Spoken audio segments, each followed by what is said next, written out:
ඔයාගේ එයාග්‍රම්ස් එක හරියට ෆන්ක්ෂන් වෙන්නේ නැද්ද? ප්‍රෙෂර් එක හරියට කන්ට්‍රෝල් කරගන්නේ නැද්ද? මේ හැම දෙයක්ම කන්ට්‍රෝල් කරන්න පුළුවන් පොඩි ඩිවයිස් එකක් තමයි මාම් කන්ට්‍රෝල් එක කියන්නේ. අද අපි බලමු මාම් කන්ට්‍රෝල් එකක් කියන්නේ මොකද්ද? මාම් කන්ට්‍රෝල් එකක් වැඩ කරන්නේ කොහොමද? ඇයි අපිට එයාග්‍රම්ස් එකකට මාම් කන්ට්‍රෝල් එකක් අවශ්‍ය වෙන්නේ කියලා. බොහොමයක් මාම් කන්ට්‍රෝල්ස් වල LCD ඩිස්ප්ලේ එකක් තියෙනවා. ප්‍රෙෂර් එක වෙනස් කරන්න පුළුවන්. මේන්ටෙනන්ස් රිමයින්ඩර්ස් තියෙනවා.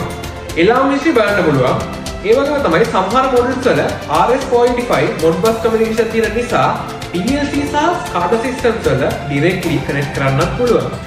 මාම් කන්ට්‍රෝල් එක කියන්නේ එයාග්‍රම්ස් එකේ බ්‍රේන් එක කියලා කියන්න පුළුවන්.